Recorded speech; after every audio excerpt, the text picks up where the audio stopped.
Welcome inside the brand new Flame Central Studios. Ladies and gentlemen, we have switched things up. Are you kidding?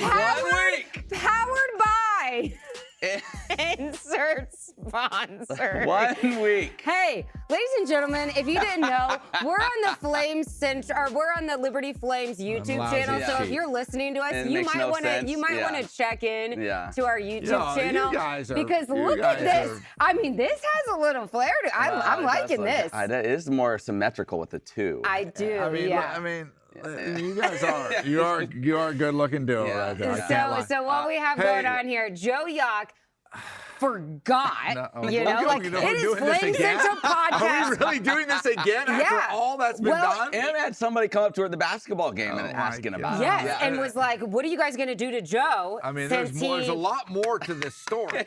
A lot more, but we're not going to get into it. It's Martin Luther King Jr. Day. Joe still thinks he's in grade school still. Okay, wait. And that's... Joe in the post office. Joe and the post office are off work. I would never publicly embarrass you. Oh my gosh. Do you know what my life is? And then, you of all people. You of all people. My one He's starting to turn. You know what?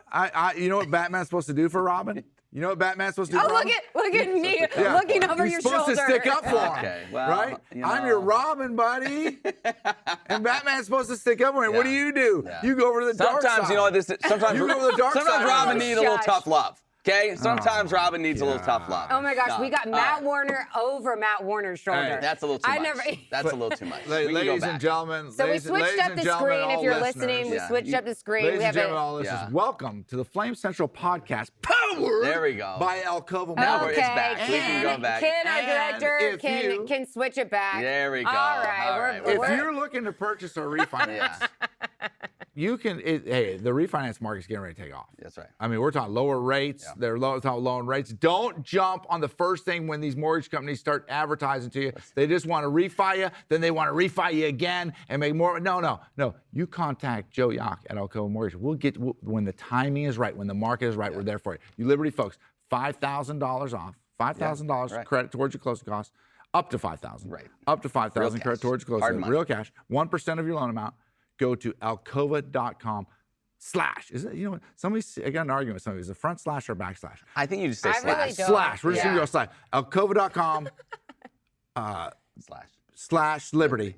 Right. That's it. Right. That's it. Alcova.com. So thanks, man. That's good. And we got 4 that in months early. later, we finally got that That was the earliest down. we've gotten that in. But you know what? You probably deserved it after. I did after that. Well, did he? I don't know. Yeah, I did. It's freezing outside. Did you guys have a great weekend? A lot of basketball. Great weekend. Some a lot hoops. of basketball. A little football last night. A little football last night. I mean, Joe Yacht came into the studios. You know, when you give somebody a week off, they get a little fired up. I mean, I thought Jason Kelsey was coming in the show. Yeah. He was fired up. Yeah. So no, congratulations. Matt's happy. Congratulations, Matthew. A good win. I got a feeling. He's a big Chiefs guy. Matthew's a big Chiefs guy.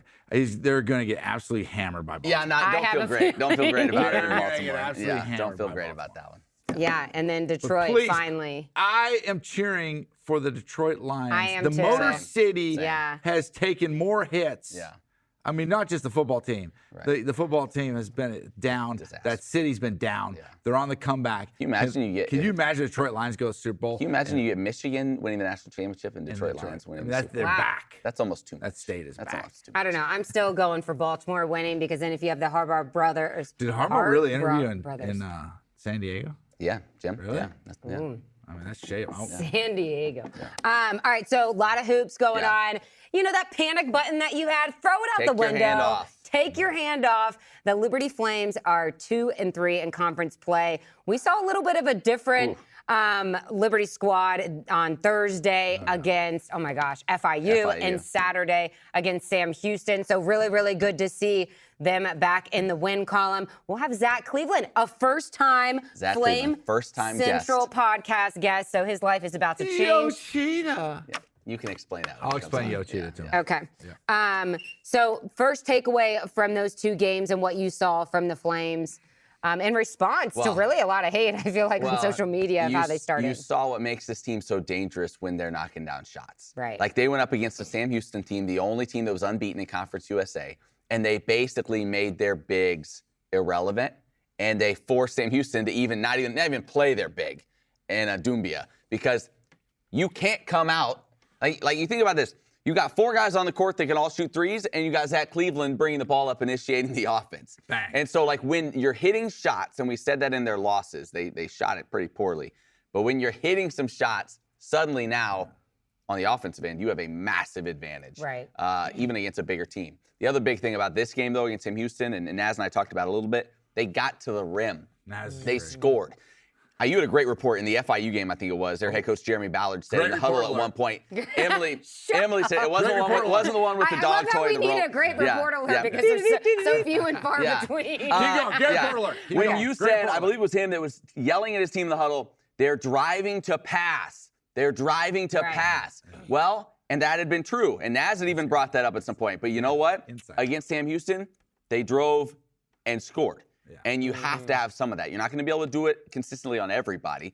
But in this case, you saw Colin Porter get to the rim. You saw Kyle Rowe get to the rim.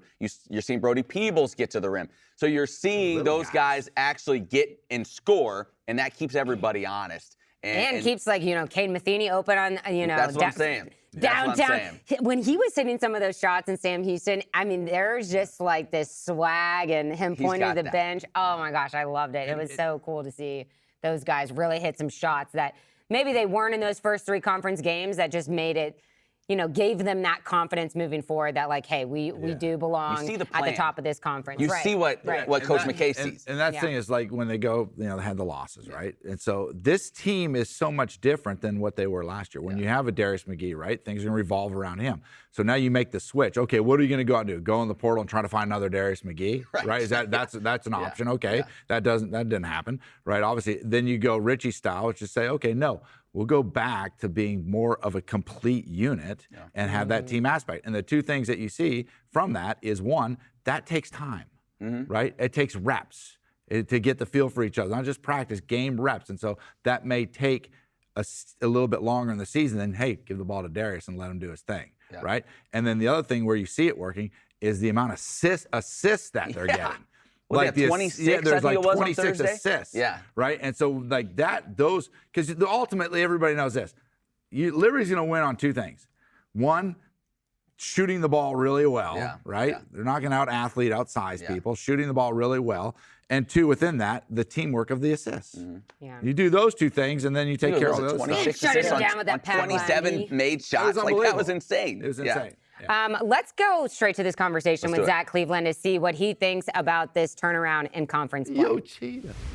Here with first-time guest Zach Cleveland. I just said it. Your life is about to change coming on the Flame Central podcast. It's hard to get through campus. I don't know if people stop you on the street now, but they will. It's a rough life. Yeah. So we've been hating on Joe because he missed last. Now we have been taping this podcast for 5 or 6 years on Monday mornings, and he just forgot last Monday. Let me ask you this. So have you ever, that was my question, have you ever like missed a practice? If somebody missed a practice, just like, just forgot, like what would happen within your team? Kicked off, easy. Gone. Kicked off. Gone. Bye. Right? Yeah. No. See, no, it's the old rule, like the amount of talent you have determines the amount of leeway you get, right? Okay, so we got a very talented Joe. Yeah. If Joe's just like walk on, we're saying you're not worth the trouble. That's the first compliment I've ever gotten. Yeah, but we'll let you stick around. If Darius missed practice, I don't know. Yeah, see, exactly. Whoa, we're been working hard. He's probably staying up late studying. Got him some slack. Hey, the Bulls asked Rodman to rebound, right? Right. Hey, you know what he did? He rebounded, right? And when he took off for a week to go crazy, you know what Phil Jackson said? Just come back when you're ready and rebound, Rodman. That's all you got to do. Your job. Oh, man. So let's go, baby. Yeah. Okay. All right. Zach, talk to me about like conference play. What the mood has been like in the locker room, and you guys just picked up your first 2 wins in conference play. So it seems like the public is like not panicking. But what was it like throughout those first 5 games for you guys in the locker room? Yeah, it was like you can take it multitude different ways. Because like the first 3 games, it was rough starting 0-3. Like we're not used to that. This was the first time ever starting conference play like that, and so. Obviously, us as players, like we kind of have a standard and expect to win, and so when you don't, it's tough, especially when it's like kind of by. I mean, there's 2 possessions that we could have been 2-1, top of the conference, and so I think like our coaches reminding us of that, like kind of kept the locker room mood up because as you see, if we just kept at it and the results changed, like we knew the tables would turn. We'd start making shots. So I think like the focus was just like doing what we do and just keep at it. And so I think that we've kind of it was rough starting 0-3, but like we've kept the mood up in the locker room. Yeah, it's like again, you're used to winning. You know, the fan base is used to winning, and that's great. You built that expectation. That's what you want. Yeah. Who in that locker room, or maybe it's just Coach McKay, kind of keeps everybody, hey, it's 3 games. Not, you know, if those 3 games had come in the middle of conference season, probably wouldn't have been the overreaction from folks as, you know, when you start, like, who's kind of like talking some like, whoa, like just, I don't know if common sense is the right word, but just keeping everybody in check and helping you see the big picture. Yeah, like a big part of it is Coach McKay, because obviously players hold each other to such a high standard. Yeah. But I think we have many guys. Like it's different guys each day. Bryson Spell is one of the best at talking life into people. Really? Yeah. That's awesome. Oh yeah, he is like, he's the best teammate I've ever had. And so like guys like that like can keep feeding into you, because like it's just a different viewpoint, like out there playing and feeling like you're letting the team down when you guys are losing, and like having those guys like talk life into you and be able to kind of just like keep the mood up, like you said. Yeah. Is that's the difference maker. That's surprising, because you feel like it's always been Kyle Road, and then I've heard lately that it's Coach Jones said your voice has been, you know, a lot louder in the locker room, and then you heard JV. So it just seems like it's not just one guy you guys are depending on for leadership on this team. Definitely. So that's awesome. How's the transition been from a team-wise? You guys are completely different than what you were, you know, from last year, the team that you had last year, especially with Darius. So, like, have you seen that? We talked about that a little bit. Have you seen that being, like, this just might take a little longer because it is more of a distributive team effort? Exactly. Yeah, we knew that coming in. I think there's obviously pros and cons to everything. But, like, the new team and, like, last game, there was multiple guys over in double figures, and it was like that balance, like you said, like we got transferred from Caden too, so it's like we knew it was going to take a while to mush, and we kind of started off this season hot, that's why it kind of threw us off a little bit, because we're like, oh, we thought this was going to take a while, like we're on fire, like blah, blah, blah, and so it kind of was like a different path that we thought it was going to be, but I think like those 3 losses, like there's nothing better for us, because sometimes when you're winning, you don't look at the stuff that you need to work on. What's the difference between being in the ASUN last year and Conference USA? Is the style of play different? Is it like harder to adjust to, or is it, hey, ball's ball, you're just playing who's ever next on the schedule? I think that it's just the athleticism and height is just so much. It's just like a different level. Yeah. Oh, it's better. Because like you look at the team's rankings, I'm like, oh, like we're going kind of to the same league in a way, and rankings wise, but these teams are like way more athletic, and like that's kind of where we fall short at is athleticism and size, and so it's a good challenge, and I think it's great for us. Tell me this, like you, because of your skill set, like we're talking about a little bit ago, like you're bringing the ball up, you're initiating the offense, you got 4 3-point shooters around you. Yeah. Did you do a lot of that like in high school? Had you had the ball in your hands as much coming up as you do this season? No, I think it was even before that. More like middle school, elementary school. Yeah. My mom used to be my coach, so I got to be the point guard. And your mom was a baller. Oh like people need to know, gosh, your mom was that's a baller awesome. too, right? Didn't she coached play like you. professionally and stuff? Yeah, Yeah. She played overseas for Yeah. many years. You name it. So you ain't growing up without handles. Yeah. Those handles, mom said them handles are gonna be complete. Yeah, no, it was funny. And then in high school, you know, kind of got bigger guy gets sent down to the paint. You know how that goes. And so I think it really rounded out my game in a good way. I do want to ask one other thing. There was a dunk attempt you had in the FIU game. Oh. And I go to church on Sunday, and usually people are like, oh, how about the win? What do you think? Like I have people being like, man, what about that dunk attempt? Oh, exactly. man. It almost hit the scoreboard. It bounced and almost hit the scoreboard. You've had a few like that in your career. Is there one, and maybe that's it, that you still think about that you're like, oh man, if I had finished that one, that would have been the sweetest. Like, do you have one of those in your career? I think at Liberty it would have been that one. Yeah. I'm thinking over the 7-1 guy. I've thought about it too much. Wait, what about the one where you like hit the backboard? Were you like trying to pass it to yourself, or what was That going was on? another great. Yeah. I was just like, He went what NBA is All-Star. happening? I see wanna that talk- NBA All-Star game. He's out of like the 3-point line. I don't want to talk about And he it. tries to go off the backboard, didn't. come back and No. get it. What?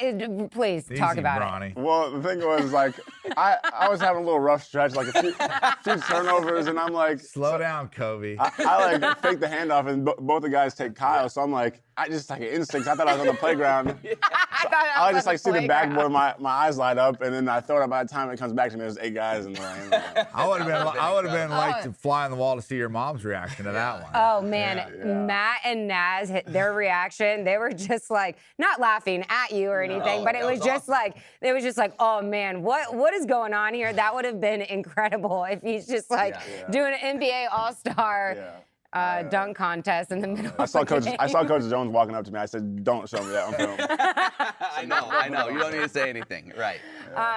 Was there a moment like Coach McKay? You always hear like guys that are like just walking in the game and then just throwing up a three. Is there anything that you've done in your like early collegiate career where he's like, "Don't ever do that again, Zach"? I think there was other than that moment. I think there was a scrimmage in my freshman year where I may have shot a couple bad shots, and I got put in my place real quick. Yeah. You know, it's just different from high school. You got the confidence coming out of high school, and then you get humbled pretty quick. I feel like it's really difficult to start as a true freshman in this system.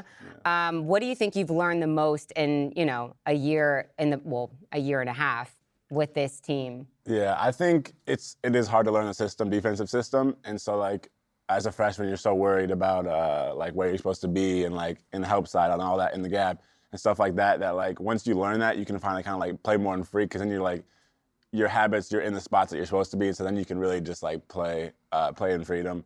And like so once you learn that, and it just takes game reps. Like towards the end of the year, I kind of was catching on and getting better. So it just takes time, and I think just being in the right spots to be able to actually then read the passing lanes and being like play more instinctively. What do you anything, Joe? Yeah. What do you like when you said you were growing up and you said, "Hey, you have the ball and you're handling it," then all of a sudden you grow and you get bigger, and next thing you know, you're down in the paint, right? Well, you as a player personally, you're sort of a hybrid guy, right? You're not that I'm just gonna defend and dominate in the paint, but yet you can step out some. What do you personally like? What kind of player do you like to be? Passing is my favorite thing. I really like passing. Is that right? Oh yeah. Getting an assist is always been my favorite thing.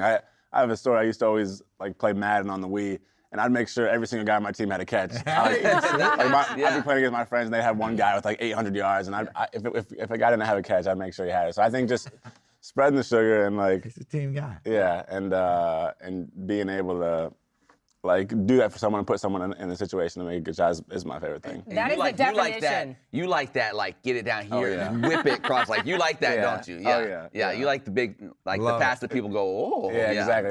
If I can get it behind the back pass, that's the definition of a Coach McKay team, the unselfish basketball. And it seems like you have that. I mean, on any night, you could have any of you, Caden, Colin, Rowe could have 6 assists, and nobody would bat an eye, because that's just the way you guys are built. I mean, listen to him trying to play this nice guy act. That's a corporate answer. He wants to score 30 a game. Don't even try to. I get in trouble for not passing. You did have that game. Which game was it? You flirted with a triple-double. Did you mess around with a triple-double? It wasn't St. Andrew. Was it one of those? Well, it was, but then I think it was more like maybe Utah Valley. That could be, yeah. We've had a few, and then Colin in this last game was right there too. Just 9 rebounds. Yeah. So it's coming for somebody. Yeah. Somebody's gonna get it this year. So the Players Lounge has been a big hit for the men's basketball team this season. J.C. Stryer Jr. and Gabriel McKay, the host of that. Another one coming out this week. That should be very interesting. You want to check out who the special guest is. Biggest guest we've ever had. Yes, it could be. I mean, don't tell Coach McKay that. Do you want to go in the Players Lounge? Are you allowed to go? Like, why haven't you gotten an invite? I have. I have. Don't worry. Don't worry. No, I had class. I was mad. The academics come first. So, he's responsible. Student before the athlete. Yeah, we've been trying to switch that up for years, but hasn't happened yet. So we do a mailbag for the Flame Central podcast. We have a mailbag question. If you want to be a part of the show, you can do so. flamecentral@liberty.edu. Matt, what do we got? Yeah, we don't usually include our guests on the mailbag, but we're going to wrap up the show, and we're going to let you include. Let's go. You a football fan? Yeah. Who's your team? Packers. Packers. Oh, you're from and you're from Illinois, right? Are you around a lot of Bears fans where you grew up? No, I grew up in Southern Illinois back when it was the St. Louis Rams. Oh yeah. Sam Bradford days back there. Oh boy, yeah. Then I moved up to Wisconsin, and that's where I grew up, going to a couple Packers games. Okay, good. Hey, the future's bright for the Packers. Naz couldn't do it, so that's why we allowed you to come back on the show. I told Naz to do mailbag. Okay, mailbag. Got a question from our buddy Joel. A long-time listener, first time he's emailed us.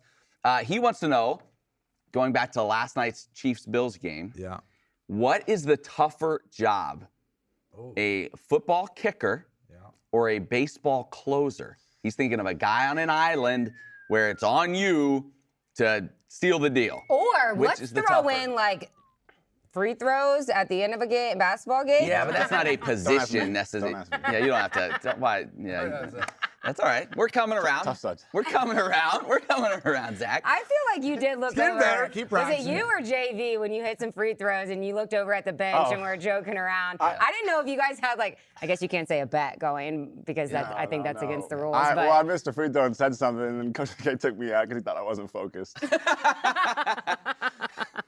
I didn't want to bring it up, but this is just reporting, you know? Like I'm looking at the bench and seeing what's going on. So what do you think? Tougher, kicker, closer? I think a kicker. Well, you with that? Kicker? I think a kicker. I mean, I think kicker's tough because it's a one-shot deal. Yeah. Like when you're closing, you may have some room for error, right? So you give up a couple runs, you get more than one pitch at it. Yeah. Kicker's a one-shot deal. You ever so I'm play gonna go with baseball? kicker. Yeah, back middle Play a school. little baseball? Yeah. I'd say kicker. Kicker. I'm with that too because, and here's the other reason. Like, if you're a closer, there's 11 other guys on the roster that essentially do what you do as a pitcher. There's only one kicker. There's nobody to be like, hey, yeah, that happened to me last week. I know how you feel. Like, it's you. It's just you. Yeah, you So, can't hang with all your other 10 pitcher kicker buddies, right? right. Yeah, It's just on you. That's tough. Hey, but good news for your team. Packers have a bright future. I mean, I think they should have, pulled away with that victory. But Jordan don't- Love is like The real Aaron deal. Rodgers' clone. I He's a know. dog. He's a I dog. mean, his mannerisms, They're all how he young. did. Oh, They're going to be good. Before we let you go, Zach, 3-game road trip ahead. We all know how difficult it is to win on the road in this conference, really in any conference in college basketball, especially this season. What's, the focus, the mindset going into this 3-game trip? You guys have a week until your next game, so you'll have some extra practice time. Yeah, I think, like you said, thinking of a three-game road trip is hard to think about, but it's just taking it one game by game. Focus on who we got Saturday, Jack State, getting back at them, and just take it game by game, and then we'll focus on the next game. And so just prepping and not thinking in the future, just thinking game by game. Have you ever been to Las Cruces, New Mexico? No. Oh, Never. beautiful this time of year. Really? Yeah. I don't know. It's probably warmer than it is Yeah, here, so can't you'll get be able to worse. enjoy that. Yeah. Are you a big goals guy? Do you write down goals before a basketball season each year? Or? No. I'm not. Joe writes them on his, game on at his a time. bathroom Yeah. mirror. One game at a time. Yeah. Yeah. I don't. Was that it's so? not That play. she was asking because she assumed this was one of your goals potentially check it to off. be on the Well, Flame Central it's podcast. not necessarily So a now goal. It's you more of can- a bucket list. Life item. goals, yeah. That's Yeah. good. It's more of That's a bucket good. list. So item. you're made Check man it now. off. Yeah. Okay, last question. Who's tell us something on the team, like the goofball guy. I mean, I think I have an idea of who it might be, but Or if it's you, if you're that guy, No, you you can't keep name you keep the locker room going. You can't name yourself as that Okay, guy. all right. You can't. I'd say someone who's come on lately. I think we got JD out of his shell, Jalen Davis. Oh, really? You probably won't be able to tell until it's probably junior year. Yeah. But he's a clown. He's a Yeah. clown for sure. Okay. give me your funniest road story or So Kyle and JV, JC and Spell always play spades on the road. okay. And it gets hot, game. Heated, as you can imagine, the Yeah. most competitive guys. And so it was I don't know, 12 o'clock, 12 a.m. The game finally ends, and JD's just sitting there with his hood up, and he's just and Carol lost. He's in Kyle's face, a freshman in Kyle's face. He's like, let that sink in. And it was a classic. All right, one more for me, and then we're really going to let you go. You get to see the guys that are redshirting every day. Nobody else does. And people keep asking, what next year? What's it going to look like with it? Just give us what you've seen. What do you see out of those guys on a daily basis? Yeah, they've really taken a big step. I think, I said, it's hard as a freshman to learn the system. And so, people don't know how much they challenge us in practice. And you see Curtis, he's very strong, great body. Yeah. Jalen, very athletic. Kai's 7-footer, and if you've seen him move, he's very agile. And so, they challenge us every day and give us a look at as a scout team, and give us a look to where it's almost easier than games sometimes when we have such good players challenging us every day. And so they're really good. And I think Flames Flames Nation should be excited about them. That's awesome. I know that we did this with a former hot seat, like where we put the players on a hot seat in the past. Can you give me your best Richie McKay impression? Come on. God. Do you have one? I've never done it. You've never done it? No. Who has the best Richie McKay impression? G. Gabriel. wow. Oh, By yeah. far. You gotta ask him. Yeah, that would make Oh, sense. maybe we should do a Bet quick it's little. good. Yeah. Oh, it's too good. That might be really funny to, Yeah, to I won't bring steal his back. thunder yet. Yeah, You gotta ask him. Okay. We need to get him on. All right, Zach Cleveland, so great to have you on the Flame Central podcast, Oh, boy. powered by Alcova Yeah. Mortgage. Do you want to explain what that is? No. Okay, let's just move on with that. Thanks so much for listening and watching. Big road trip ahead for the Flames, so be sure you tune in to that. For Zach, Joe, and Matt, I'm Emily. We'll see you next week.